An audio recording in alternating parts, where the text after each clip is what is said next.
नमस्कार, कशिश न्यूज की 9 बजे की खबरों में स्वागत है आपका। मैं काशिफ मलिक। बढ़ते हैं खबरों की तरफ। तो रांची से बड़ी खबर है, जहां कमलेश कुमार को ईडी ने गिरफ्तार कर लिया है। जमीन घोटाला मामले में कमलेश कुमार गिरफ्तार हुआ। पीएमएलए कोर्ट में आज होगी कमलेश की पेशी। पिछले दिनों कमलेश के ठिकानों पर छापेमारी हुई थी। छापेमारी के दौरान मिले थे कई आपत्तिजनक सामान।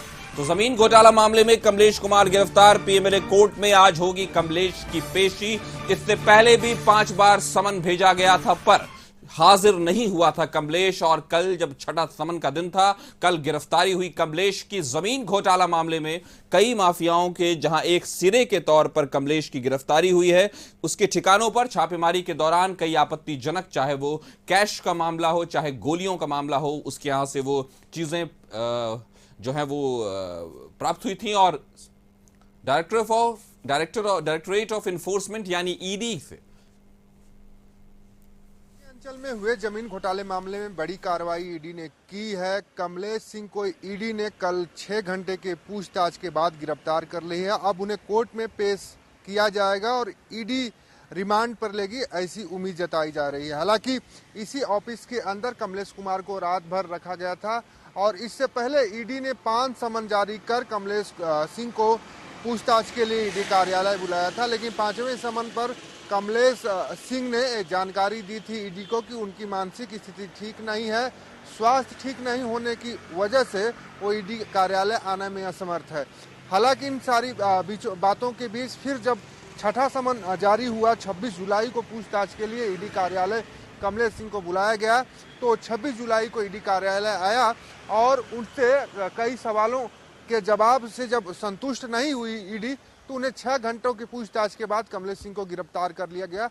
हालांकि उम्मीद जताई जा रही है कि कमलेश कुमार की जो गिरफ्तारी है, सिर्फ एक लोग की गिरफ्तारी हुई है, क्योंकि एक बड़ा सिंडिकेट कांके अंचल में काम कर रहा था और उस अंचल में जो काम कर रहे सिंडिकेट है, उस सिंडिकेट को तोड़ने की तैयारी, उस सिंडिकेट में कौन कौन से लोग हैं उसकी जानकारी इकट्ठा करने में ईडी लगी हुई है।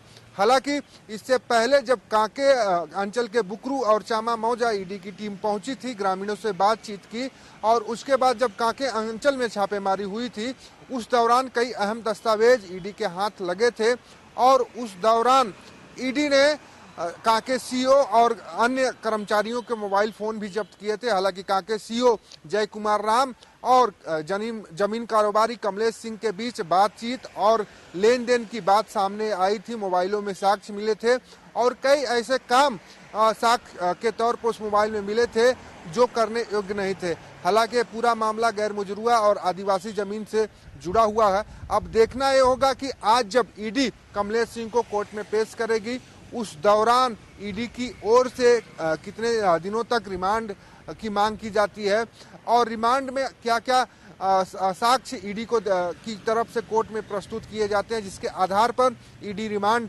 लेगी। हालांकि सबसे बड़ी बात अभी निकल कर ये सामने आई है कि कमलेश सिंह की गिरफ्तारी के बाद रांची राजधानी में कांके अंचल में जमीन का कारोबार कर रहे लोगों में हड़कंप मची है और सभी लोग अंडरग्राउंड फिलहाल होते दिखाई दे रहे हैं। लेकिन अब देखना ये होगा कि कांके अंचल में जिस तरीके से जमीन की हेराफेरी हुई है, काफी दिनों से हेराफेरी चलती आ रही थी, लेकिन अब कमलेश सिंह की गिरफ्तारी के बाद ईडी जब पूछताछ करेगी रिमांड पर लेकर, तो किन किन नामों का खुलासा होता है, क्योंकि सिंडिकेट बड़ा है और 700 एकड़ से अधिक जमीन का घोटाला कांके अंचल में हुआ है।